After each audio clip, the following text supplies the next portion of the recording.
Il y avait une technique qui consistait ces jours à arrêter les femmes au niveau du stade,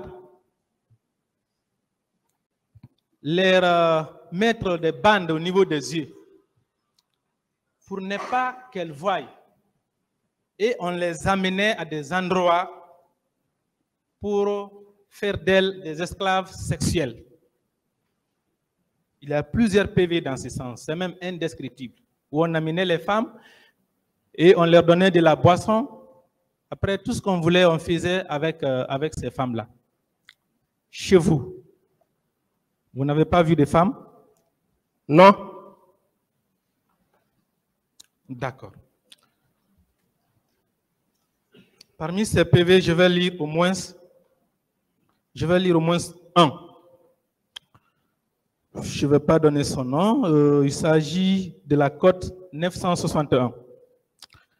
Je suivis un groupe pour arpenter la clôture vers l'autoroute. Malheureusement, à ma descente, plusieurs bérets rouges se sont saisis de moi pour m'embarquer dans un pick-up. En compagnie de 6 autres filles, nous avons été dirigés au camp Alpha Yaya Diallo, où nous avons été répartis dans les conteneurs et dans les chambres. 3 bérets rouges m'ont introduite dans une chambre d'un bâtiment à étage. Après avoir refermé la porte sur moi, l'un d'eux m'a terrassé et les 2 autres m'ont déshabillé à nu. Étant à terre, un militaire s'est couché sur moi et m'a proprement violé pendant que ses compagnons me retenaient les bras et les pieds. J'ai beau crier, il a persisté avec violence. Entre-temps, un certain Alphonse Guilavogui, militaire de son état que j'avais connu depuis Tougué, a ouvert la porte. Dès qu'il m'a reconnu, il m'a demandé qu'est-ce que je faisais là. J'ai répondu que j'étais au stade. Prétextant que je suis sa copine, il a sommé ses amis de me laisser, ce qui fut fait. Je vais me limiter là. Vous avez entendu cette dame dire que les femmes ont été réparties dans les conteneurs. Mon colonel, est-ce qu'il y avait les conteneurs au niveau de votre service au camp Alpha Yaya Diallo? Non. Il n'y en avait pas. Non. Nous avons les sources suffisamment concordantes qu'il y avait les conteneurs au niveau de votre service. Ce matin même, j'ai parlé avec l'une des personnes qui a été détenue là-bas, dans un conteneur. La personne est prête. Vous êtes formel, il n'y avait pas de conteneur là-bas? Je suis formel. Il n'y avait pas de conteneur. Je suis formel. Il n'y avait pas d'interpellé. Je suis formel. Il n'y avait pas de torture. Le fait, au moins pour cette dame, d'avoir pu comprendre qu'il y avait les conteneurs à son lieu de détention, est la preuve qu'on a envoyé les femmes chez vous et que c'est chez vous qu'elle était. C'est chez vous qu'elle était, cette femme-là. Elle était chez vous. Cette femme n'était pas chez nous. Il n'y avait pas de femme chez nous. Il n'y avait pas d'interpellé chez nous. Quel autre service au camp Alpha avait les conteneurs? Je ne sais pas. Ce n'est pas une personne, ce n'est pas 2 personnes. Là encore, c'est plusieurs personnes qui disent qu'il y avait les conteneurs chez vous. Frère. Pour quelle raison on va accuser votre seul service? Vous n'étiez pas le seul service liberticide quand même, je le dis. Parce que j'ai des preuves que c'était liberticide. Il n'a qu'à apporter les preuves. Peut-être qu'il a photographié, parce qu'après sa libération, il a photographié le conteneur. Voilà. Il envoie l'image du conteneur, on va en discuter ici. L'emplacement du conteneur par rapport au bâtiment. D'accord. Je termine avec, pas mes questions, mon questionnaire, mais par rapport à cette question de détention, je termine avec ce PV. Il s'agit de la cote 1185 qui dit ceci. Quelques minutes après la rentrée des leaders politiques et au moment où ceux-ci devaient s'adresser aux militants, nous avons entendu des coups de feu. Au moment des tirs, les gens tombaient de tous les côtés. Pour sauver ma vie, j'ai fait semblant d'être mort et je me suis couché au milieu des cadavres. J'ai pu voir ce qui se passait autour de moi et je voyais des militaires, des gendarmes et des policiers en train de tirer sur les manifestants. C'est dans cette période d'observation que j'ai vu des hommes qui n'étaient pas en uniforme venir ramasser les cadavres. Personnellement, ils m'ont traîné à terre par mes pieds. Ils m'ont jeté dans le véhicule, croyant que j'étais mort.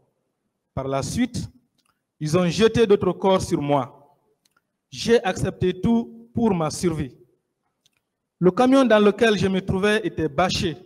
Je ne voyais pas ce qui se passait à l'extérieur. Mais comme certains corps étaient sur moi, j'ai profité du moment de notre départ du stade et des secousses de la route pour me mettre au-dessus du tas de corps dans lesquels je me trouvais.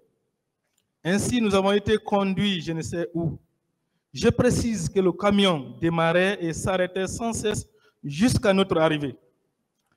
Il faisait nuit et je ne connaissais pas dans quel quartier nous étions. Le camion s'est arrêté à côté d'un grand trou creusé dans la terre. Je précise que tous ces corps ont été mis dans cette fosse.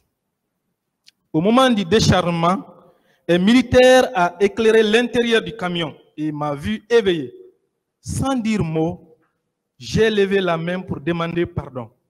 C'était un béret rouge qui était monté dans le camion pour débarquer les corps. Après m'avoir trouvé, les militaires ont discuté. Certains voulaient que l'on m'enterre vivant et d'autres ont souhaité que je sois reconduit au camp Alpha Yaya. Finalement, ils ont accepté de me ramener au camp.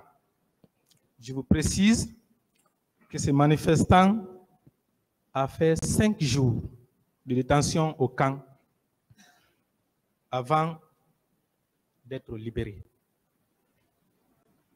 Mon colonel. Oui. Au niveau du camp Alpha Yaya, quel autre service avait un violon là-bas?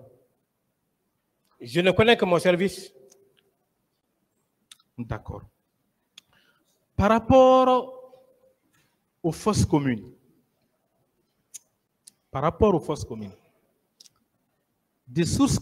plusieurs sources du dossier indiquent que les enterrements ont été faits, notamment le rapport de l'Organisation internationale de défense des droits de l'homme, avec les témoignages à l'appui, que les enterrements ont été faits au niveau de Yimbaya, la nuit, derrière l'aéroport où un engin lourd est venu creuser un trou, au niveau de Koza et au niveau de Afia. Selon toutes ces sources, ce sont les militaires qui étaient venus faire ces enterrements. Or, nous avons suffisamment de témoignages qui indiquent la présence des camions contenant des hommes devant votre service, le service anti-drogue. Qu'est-ce que vous en dites? Je n'ai rien à dire par rapport à ça. Je n'ai pas eu connaissance des corps. Je n'ai pas eu connaissance des camions contenant des corps.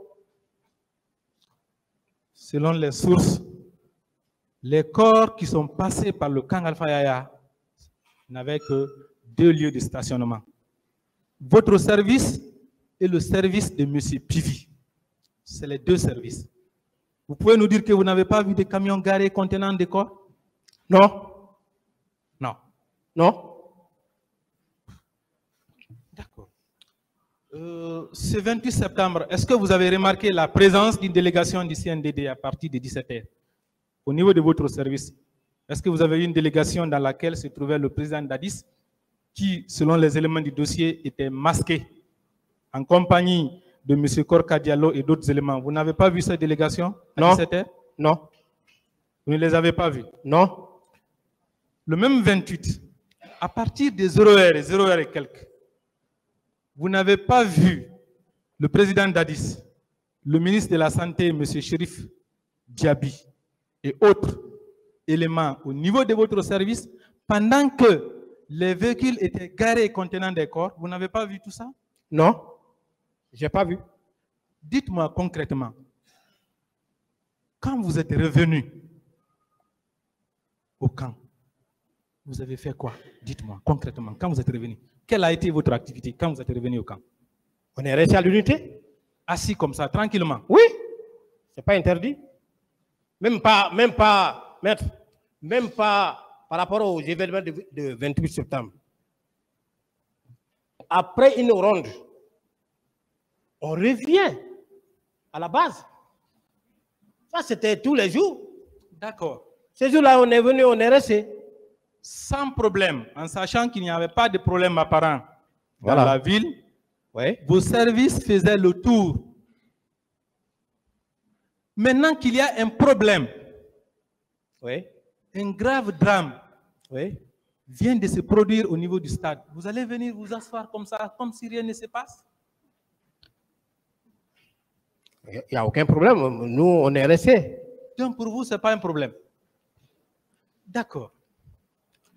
Vous qui avez l'habitude de faire les patrouilles, et vous avez même dit hier que vous aviez la carte de Conakry. Vous aviez la carte de Conakry. La carte. Ça veut dire que vous étiez d'ailleurs le service le mieux indiqué pour savoir où faire des fosses communes sans être vu. Votre service qui avait la carte de la ville de Conakry, c'est pas ça? C'est vous-même qui avez dit ça. C'est pas ça. La carte dont nous, on disposait, c'était pour définir les zones criminogènes. Ça faisait partie de notre plan d'action. Ok. Quand vous voyez ces zones criminogènes, vous faisiez quoi? Mais Quand vous les voyez. Mais on les visitait la nuit. On les définit la journée. On identifie les différents accès possibles pour nous permettre d'aller les visiter la nuit. Encore une fois de plus, le militaire n'agit pas comme ça. Nous, quand on sort, si vous n'identifiez pas les accès pendant la journée, la nuit, comment vous allez rentrer? C'est ce qu'on appelle la reconnaissance. Mon colonel, est-ce que vous savez que bien avant le 28 septembre, avant même le 28 septembre, votre service était déjà spécialisé dans les arrestations arbitraires. Arrestations arbitraires et détentions arbitraires au niveau de votre service. Avant le 28 septembre et même après le 28 septembre. Est-ce que vous êtes d'accord avec moi? Je ne suis pas d'accord avec vous. Nous sommes dans les événements du 28 septembre. Oui, mais... Voilà, pas avant le 28 septembre. Donc, ça veut dire qu'avant le 28 septembre, vous êtes d'accord? Je te dis que, je vous dis, s'il vous plaît, oui. Pardonnez, je vous dis que avant le 28 septembre, après le 28 septembre, on a toujours respecté notre déontologie.